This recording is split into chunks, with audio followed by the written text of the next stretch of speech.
نحمده ونصلي علی رسوله الکریم اعوذ باللہ من الشیطان الرجیم بسم اللہ الرحمن الرحیم السلام علیکم ورحمۃ اللہ وبرکاتہ۔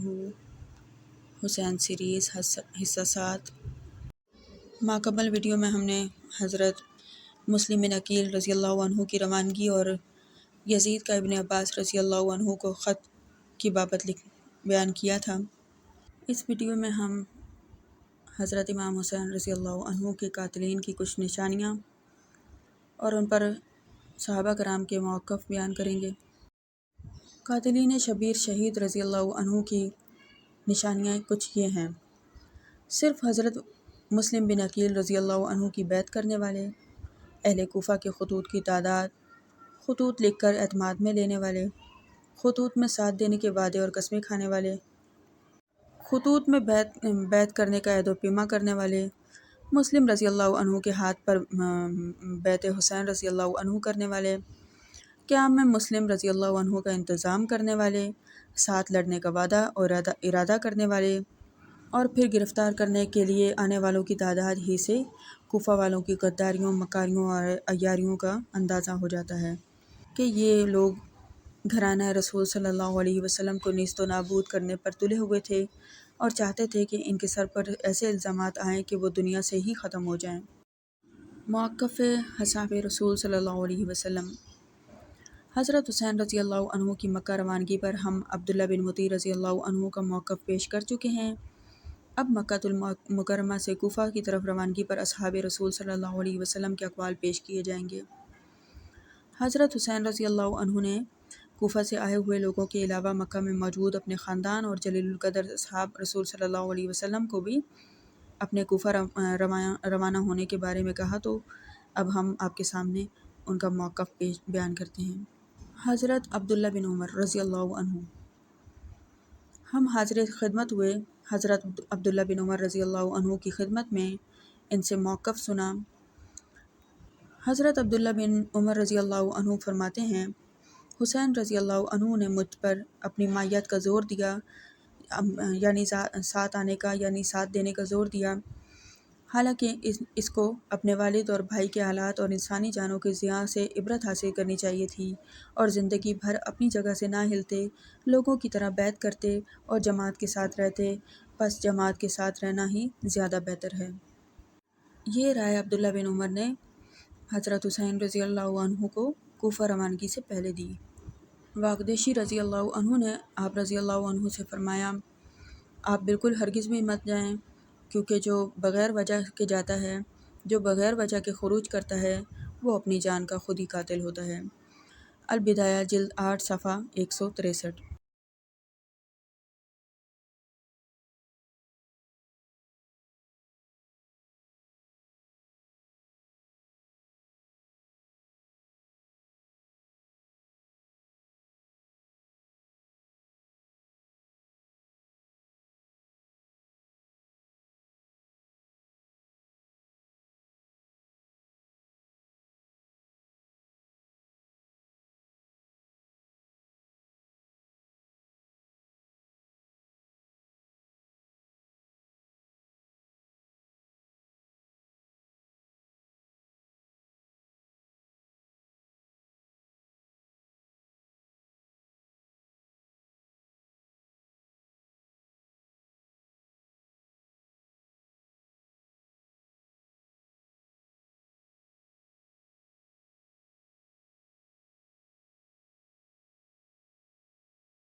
یہ رائے واقدیشی رضی اللہ عنہ نے حضرت حسین رضی اللہ عنہ کو کوفہ روانہ ہونے سے پہلے دی تھی۔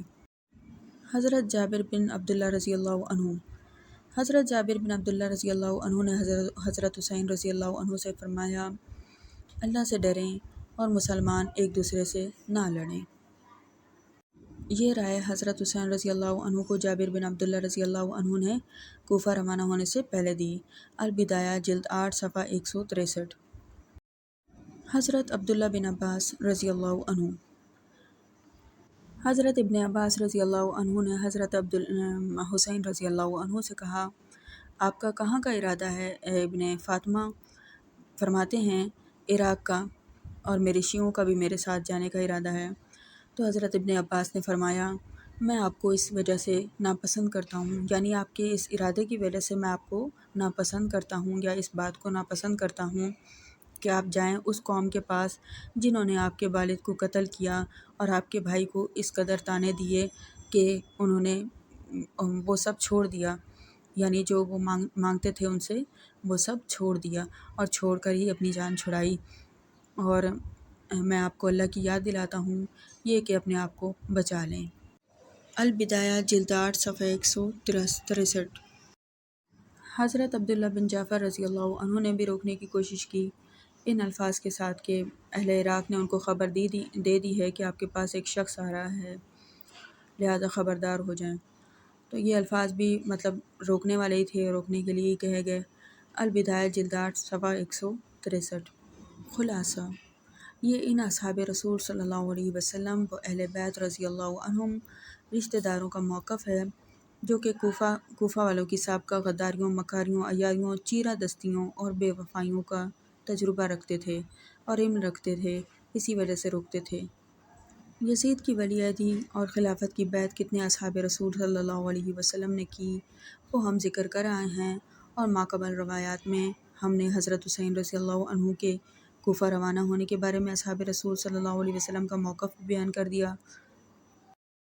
اصحاب رسول صلی اللہ علیہ وسلم کے کہنے کا منشا کچھ یہ تھا کہ آپ مکہ مت چھوڑیں، کوفہ کی طرف مت جائیں، آپ لوگوں کی طرح عام لوگوں کی طرح بیعت کر لیں اور ساری زندگی گھر بیٹھے رہیں۔ آپ کو اہل عراق سے خطرہ ہے، وہ با وفا نہیں ہیں۔ آپ کو خطرہ ہے اہل عراق سے، وہ مکار و عیار لوگ ہیں۔ آپ کے والد کو بھی انہوں نے شہید کیا، آپ کے بھائی کو بھی زخمی کیا، آپ کے خاندان کو دھوکہ دیا۔ وہ ایسی قوم ہے کہ جس کو آپ کے بھائی نے ملامت کیا، وہ ایسی قوم ہے جس کو آپ کے بھائی نے چھوڑ دیا۔ یہ موقف تھا اصحاب رسول صلی اللہ علیہ وسلم کا حضرت حسین رضی اللہ عنہ کے کوفہ روانہ ہوتے وقت۔ وآخر الدعوانا ان الحمد للہ رب العالمین۔ جزاک اللہ خیرا۔